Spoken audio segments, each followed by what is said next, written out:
أعوذ بالله من الشيطان الرجيم بسم الله الرحمن الرحيم الحمد لله رب العالمين وأفضل الصلوات وأتم التسليم على سيدنا ونبينا وحبيب قلوبنا وطبيب نفوسنا أبي القاسم محمد وعلى آل بيته الطيبين الطاهرين المعصومين الذين أذهب الله عنهم الرجس وطهرهم تطهيرا.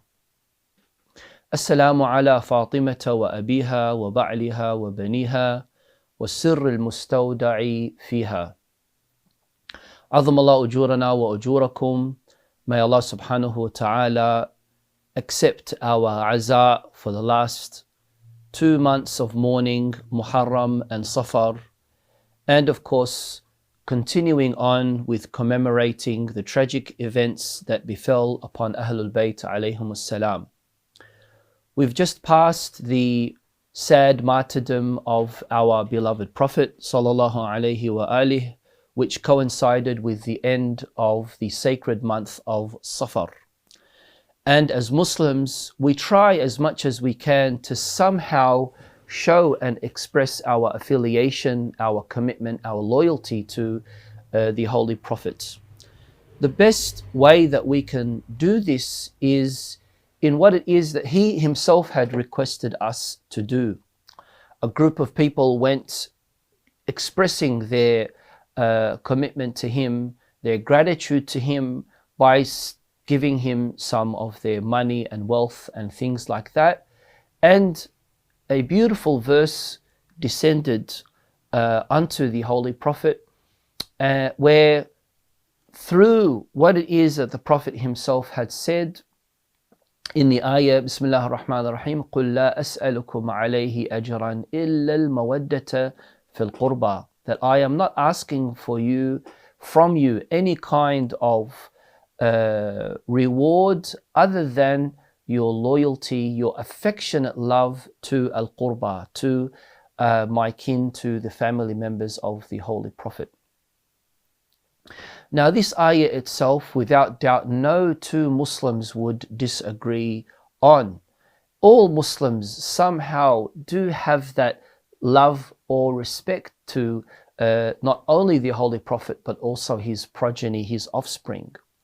The thing here is, what does love mean, and how could love be different from affectionate love or mawadda? We know what mahabba means, which means love, but mawadda is a different level of love. It means expressing it in the material, physical world, how you are able to show that kind of love and respect in person.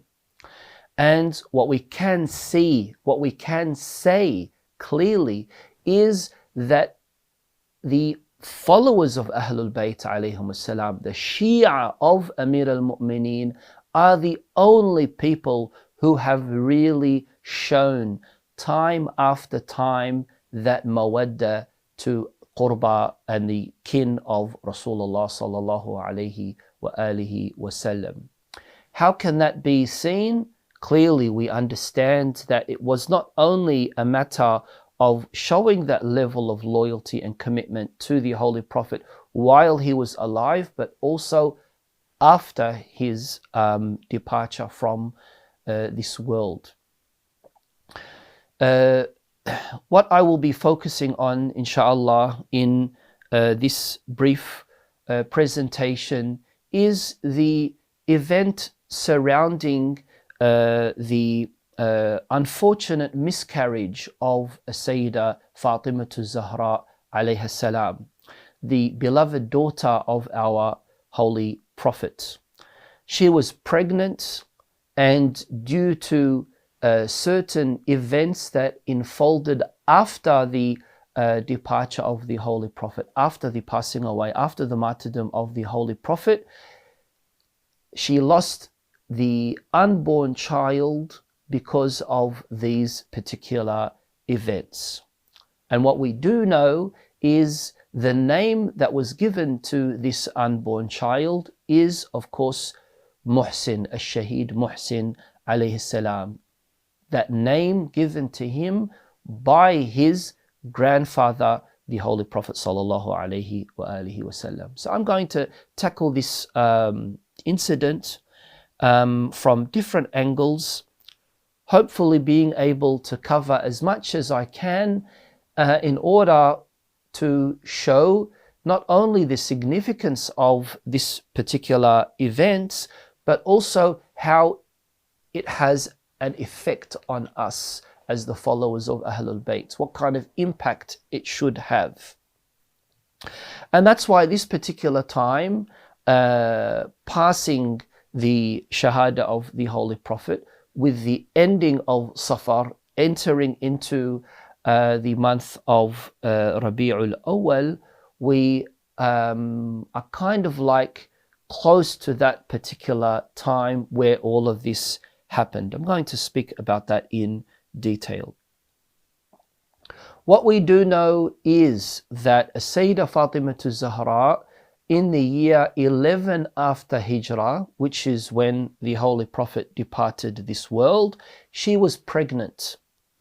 And of course, with Amir al-Mu'minin alayhi salam preparing everything that was needed for the burial ceremony of the Holy Prophet, other people were occupied in conspiring as to what should be done now that the Prophet has left us. What are we going to do with leadership?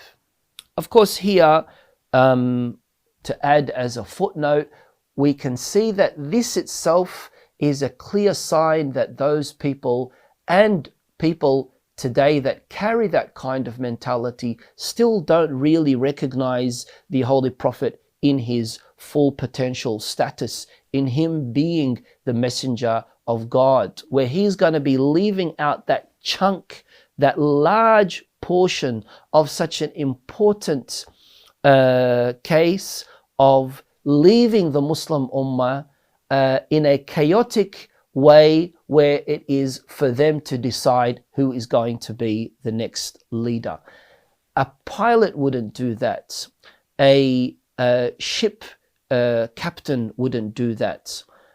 Nobody in their sane minds would leave a company or a ship or anything of that sort. Even a family wouldn't do that, let alone the beloved Prophet of Islam. And that's why there are a lot of things that we are able to say that shows that you, the Mawali, you, the follower of Ahlul Bayt, really has taken the greatest position in honoring Rasulullah in every way possible. And that's something that we really, really need to be proud of. So she was pregnant. That is something that is unanimously accepted. And of course, it was the year 11 after Hijrah. Here, usually the common arguments that are mentioned as far as Shaheed Muhsin alayhi salam is concerned is, well, even though the Holy Prophet had named him as Muhsin, which is of course mustahab in itself, it's recommended for a person to name their child in a particular name, male or female, but the Holy Prophet had named him and had named all of the other Ma'sumin alayhim salam, and also the non-Ma'sumin. He gave Sayyidah Zainab alayhi salam her name, Hassan his name, even with the likes of Ali ibn Abi Talib and others. It was the Holy Prophet that gave them the name. Of course, through Allah subhanahu wa ta'ala. Now we do have Sunni references that speak about Shaheed Muhsin, but here they are divided into two groups. One group say that he was yet to be born. Another group says that he was born. Now, among the famous authors and Sunni scholars who have established the existence of Shaheed Muhsin is Ahmad ibn Hanbal in his Musnad, Ibn Kathir in his Bidayah wal Nihaya, and Ibn Hajar al-Asqalani in Fath al-Bari. Some of the Sunni ulama say he was not yet born. Some Sunni ulama say he was born but died at a young age. Then of course we have a minority of Sunni ulama who say that no, there was no such existence of any person by the name of Muhsin, born or unborn. Unfortunately, we also have in the Shia world certain individuals, a very small minority who say that no, this has not been authenticated as far as the existence of someone by the name of Muhsin alayhi salam. And of course, the very common argument that is usually used by some of these Shi'i ulama is that, even Sheikh al-Mufid does not count al-Muhsin as among the 27 children of Amir al-Mu'mineen alayhi salam. Now let's say for argument's sake that in Kitab al-Irshad such a thing was said, which it wasn't, because that can be argued as well. But let's say for argument's sake that has been mentioned. But what about the other books of Sheikh al-Mufid? And by the way, Sheikh al-Mufid is very, very important as far as us gaining primary information about the history of our Ma'sumin alayhim salam, especially that book Kitab al-Irshad, because Sheikh al-Mufid lived very close to the era of our 12th Imam Ajjalallah Ta'ala Farajuhu Sharif. So that itself carries a lot of significance.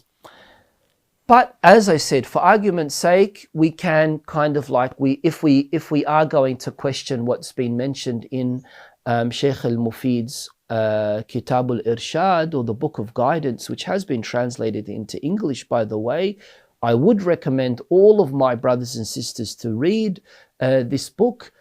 Pretty much half of it covers Imam Ali's life, and the other half covers the rest of the 11 Ma'sumin. Very important book for all of us to read. But it's not just in Kitab al-Irshad that al-Muhsin has been mentioned. It's also been mentioned in Kitab al-Ikhtisas by al-Mufid, Ridwanullah Ta'ala alayh, and also by al-Muqni'ah, which is kind of like a fiqh book, a Risala Amaliyah of Sheikh al-Mufid. In addition to that, the outstanding student of Sheikh al-Mufid, Sheikh al-Ta'ifa, Sheikh al-Tusi, the author of al-Tahdhib wal-Istibsar, he mentions also in detail the story of al-Muhsin alayhi salam. And he doesn't say, well, my teacher, for example, rejected the existence of al-Muhsin and whatnot. And so the overall narrative that we're able to see is the existence, the presence of an unborn child by the name of Muhsin. The name Muhsin or Muhassin was given by the Holy Prophet, and of course Sayyidah Fatima Zahra experienced what it is that she went through as far as attacking of her house, and due to those circumstances she had a miscarriage. Now this is of course unanimously agreed upon, and of course that itself is very important for us to establish, because in the case that someone does throw out some kind of misinformed narration or blatant ignorance as far as what it is that they have brought together, we need to, of course, be ready, be prepared for us to say and direct them to correct information.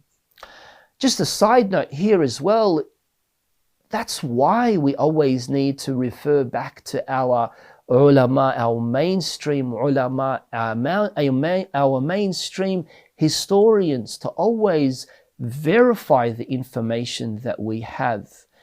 And not just to read something on face value. We need to make sure that we have an in-depth understanding when it comes to these things. In addition to that, let's say that such a piece of information exists in a particular book and it's very explicit, but it goes against the mainstream view. That can also needs to be analyzed as well. Is there a problem with the manuscript? How authentic is the attribution of this book to that particular alim?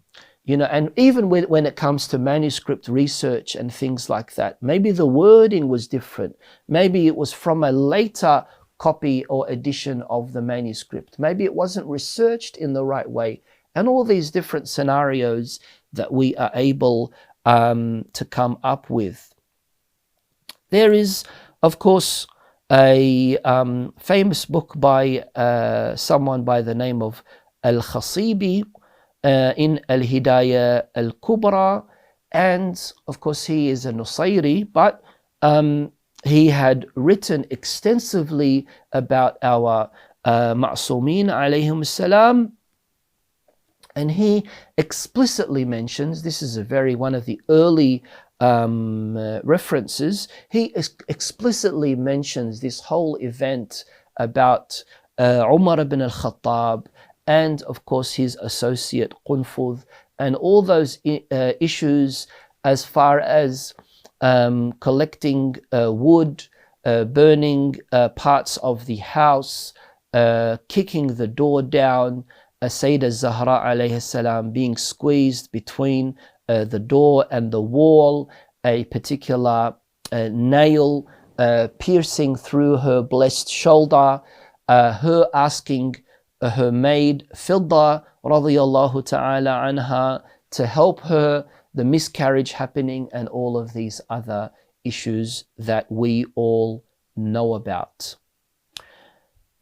I did say Muhsin or Muhassin because as far as the overall way of how the name is to be mentioned, there is a difference of opinion. With the sin, does it have a shadda on it or not? Some people say Muhsin, some people say Muhassin. But in any case, what we are commonly used to as far as the name is concerned is Shaheed Muhsin, is Muhsin alayhi salam. So 6 months into her pregnancy, the Holy Prophet sallallahu alaihi wasallam died. She was bereaving, she was very sad due to the loss of her father. All of these things were happening as far as the conspiracy in preparing the Saqifa of Bani Sa'ida, and the plot to try to remove Amir al-Mu'mineen alayhi salam from all of this, the pressure that was being put on people to come and pledge allegiance and do bay'ah to Abu Bakr ibn Abi Qahafa, and all of these things that were happening. All of these issues were occurring very, very quickly as well.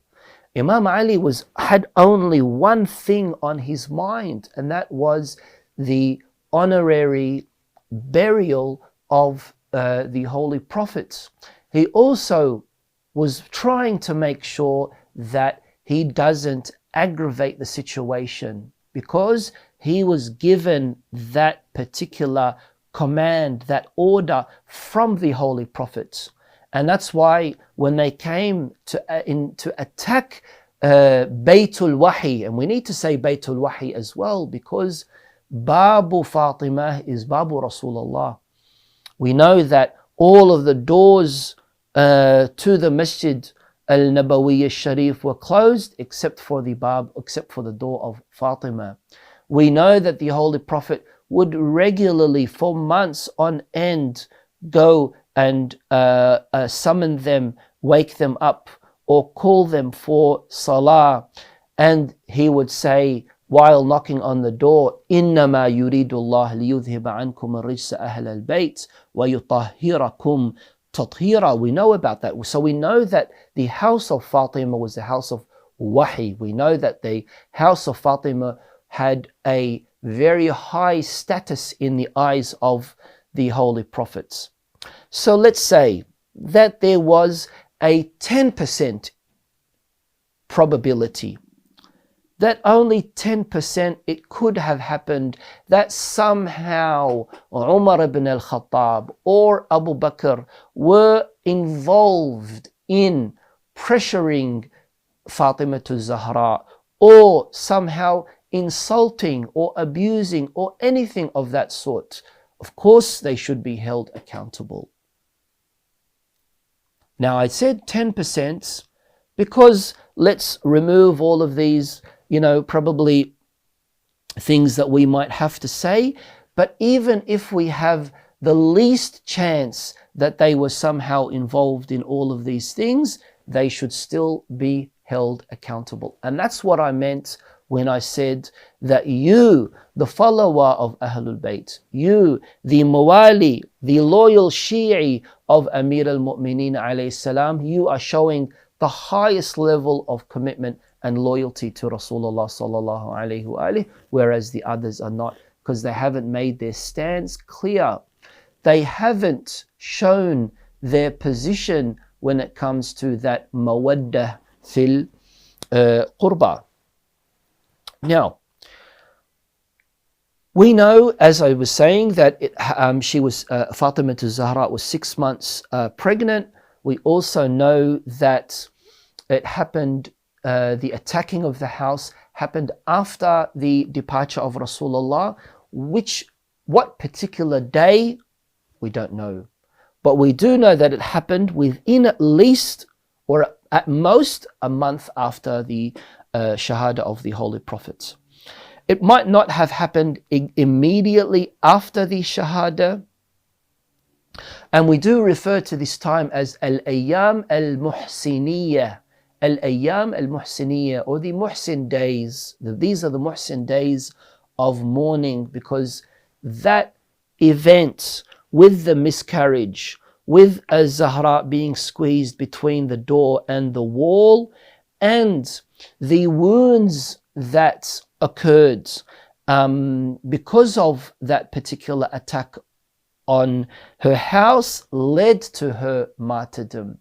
So her Shahada was a result of what happened with the attacking of her house.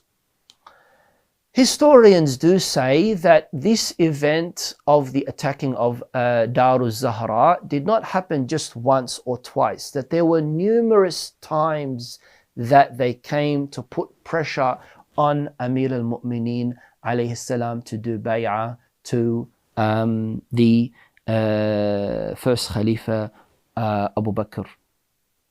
Now,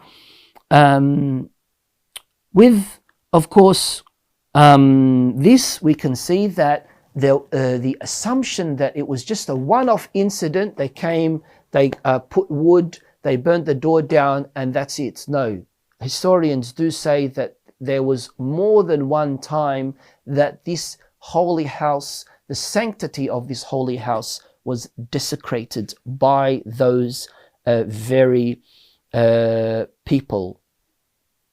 And this was, of course, during these particular days of early stages of al-Saqifa. We know that Fatima Zahra alayhi salam, immediately after the departure of the Holy Prophet, there were problems that were surfacing. There was her demanding Fadak, which itself is extremely important. Who took Fadak away? She was demanding Fadak. She was also demanding that the rightful status of Khilafah and Wilaya and Wisaya be given to Imam Ali alayhi salam, because that was what the Holy Prophet had wanted. We also know of her famous khutbahs that she had delivered as well. And of course, this couldn't have happened until this couldn't have happened after, must have happened before, because of the strenuous pain and also the level of suffering that she went through after the particular attack. Now, of course, what we do know is that Sayyidah Zahra, having that particular situation, bereaving the loss of her father, she had even spoken to al-Muhajirin wal-Ansar as well. And this is why, you know, in those earlier books, like for example in Amali as-Saduq, Rasulullah sallallahu alayhi wa alihi, he says, "Amma ibnati Fatima fa innaha sayyidatu nisa al-alamin min al-awwalin wal-akhirin." We know that, of course. And then here it says, "Wa kusirat jambatuha wa asqatat janinuha." And of course, her side, yani her rib, was broken, and she had lost her unborn child. She had a miscarriage. فأقول عند ذلك اللهم لعن من ظلمها وخلد في نارك من ضرب جنينها حتى ألقت ولدها. Now, why is it so important for us to mention all of these things?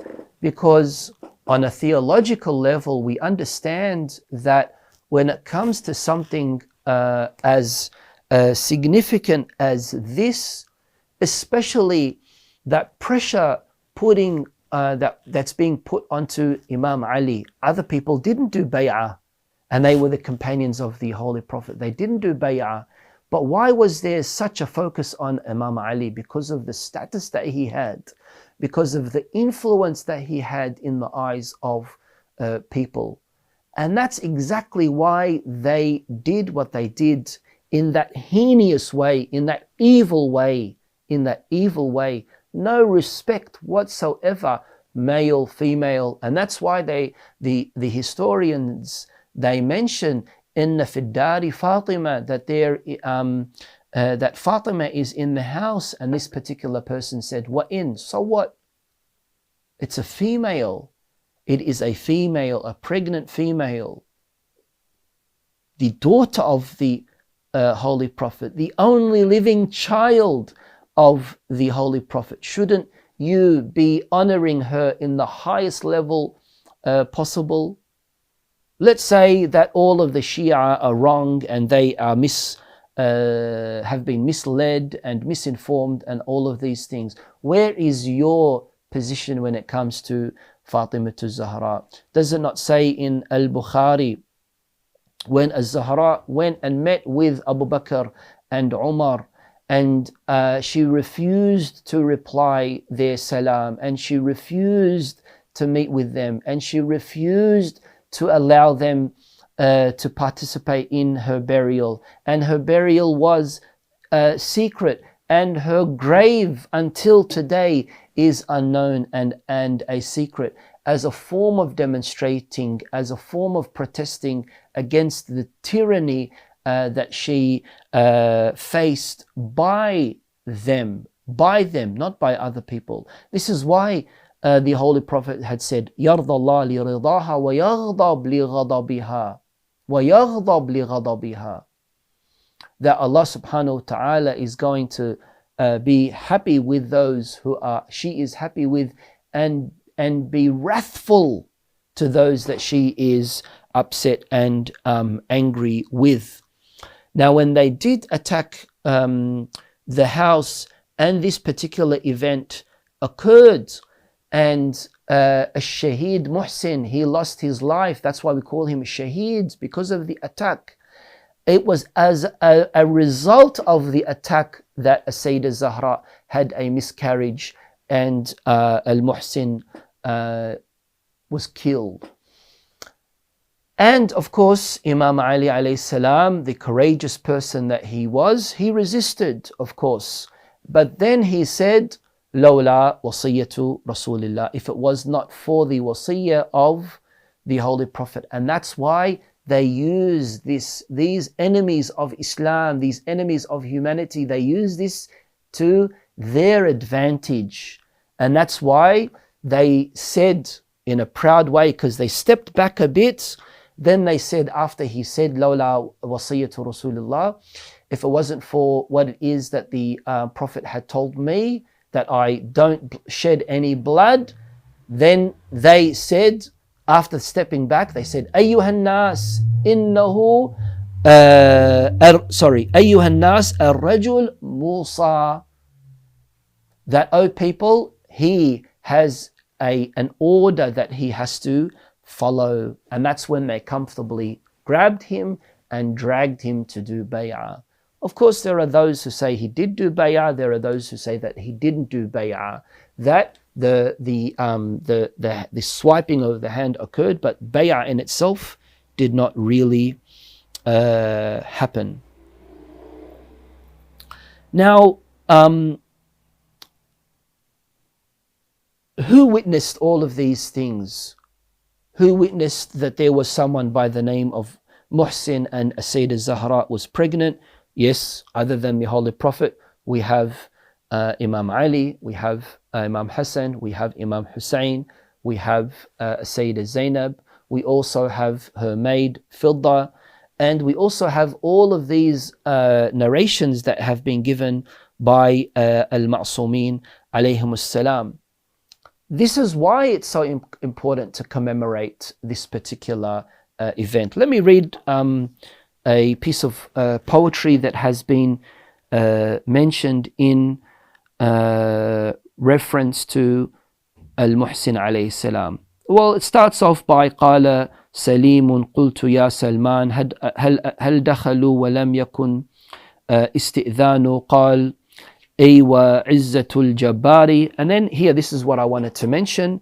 نادت يعني فاطمة عليه السلام, نادت يا فضة أسنديني, oh Fidda, help me, hold me. فقد وَرَبِّي أَسْقَطُوا جَنِينِي, because by Lord they have made me have a miscarriage. فَأَسْقَطَتْ بِنْتَ الْهُدَى, and of course the daughter of the Holy Prophet had a miscarriage. جنينها ذلك المسمى محسنا, that unborn child that was called Muhsin. أتضرم النار بباب دارها وآية النور على منارها, etc., etc. This beautiful statement that speaks about, you know, that significance of the house, but this very significant house is now being attacked.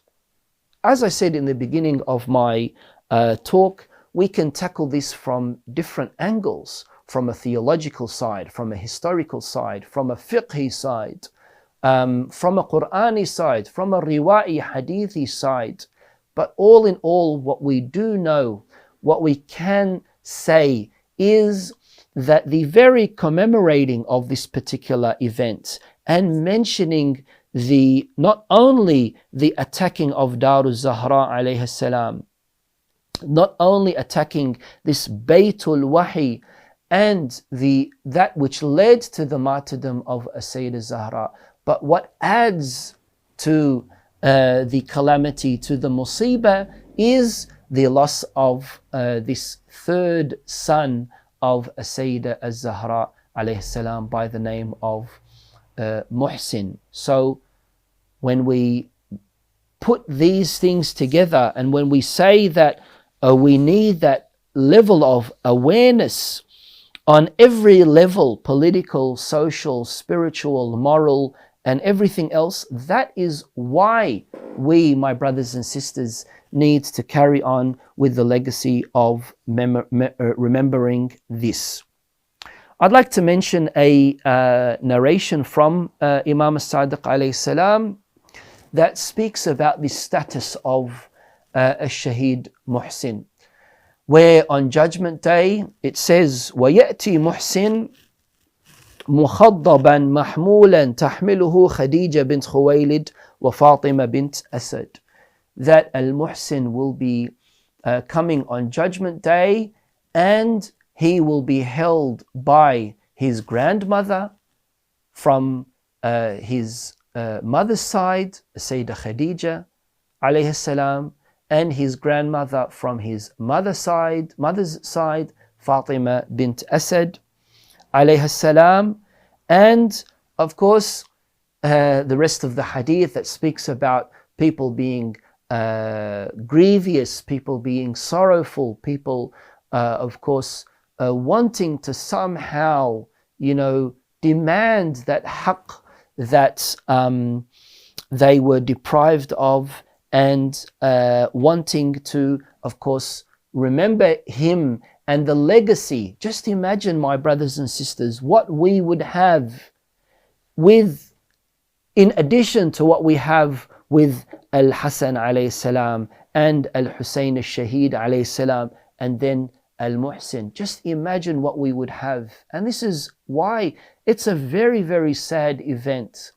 The very fact that the only child of the Holy Prophet had to endure that suffering and leave this world and be killed at such a young age in the most evil of ways, that itself really, really breaks our hearts. So that's why we need to continue on in remembering this, and also inform our fellow brothers and sisters around us about all of this, especially these points that we mentioned, that it's not just a matter of Shi'i ulama, Shi'i historians mentioning not only the very existence of Muhsin, but the significance of Muhsin alayhi salam, but also Sunni ulama saying that yes, Fatima did have a son by the name of Muhsin, whether or not he was born, but he did leave this world at a very young age, or he was killed as and she had a miscarriage, and that was because of al-hujum ala dar, because the house of Fatima was attacked from different sides, and of course that which led to her miscarriage. So the conclusion here is that when we look at all of these things, we are able to understand that first of all, in addition to al-Shaheed Muhsin alayhi salam, him being the last of the children of Amir al-Mu'mineen and Fatima az-Zahra, we also know that he was killed because of the attack, and of course that led to his martyrdom, which contributes and which gives us more of an incentive to want to commemorate al-Ayyam al-Muhsiniyya, whenever that may be, anything that leads up to al-Ayyam al-Fatimiyya. Some of our ulama even say that, this musibah itself is of the highest level of masa'ib as well. And how much are we able to benefit and learn as well? Because that's going to strengthen our aqeedah. The more we connect ourselves with Rasulullah, the more our aqeedah will be firmer, the stronger it will get. And so if you do have that in your heart, if you do make the claim that you want to show your allegiance and your loyalty to the Holy Prophet, you can't do it if you don't know how to. And how do we do it? By remembering his legacy, by remembering his offspring, by honoring his progeny in the best way possible. Is love enough? The answer is no. We need to show it, we need to express it, we need to implement it, we need to make sure that our stance is clear. We can't be just sitting on the bench. We need to make sure that this is our stance, that we are honoring the likes of Muhsin. We are commemorating his shahada. We are showing our form of objection against any oppression that befell upon Muhammad wa Ali Muhammad in any way possible, whatever level that may be. May Allah subhanahu wa ta'ala grant us the tawfiq of being able to go to Al-Madinah Al-Munawwara, and although we don't know exactly where Al-Shaheed Muhsin has been buried, but there in Al-Madinah Al-Munawwara most certainly, and being able to do ziyarah of Al-Shaheed Al-Muhsin alayhi salam in this dunya, and for us to receive Al-Shafa'ah of Al-Shaheed Muhsin in Al-Akhirah. Wa akhiru da'wana and alhamdulillahi rabbil alameen. والصلاة والسلام على سيدنا محمد وآله الطاهرين.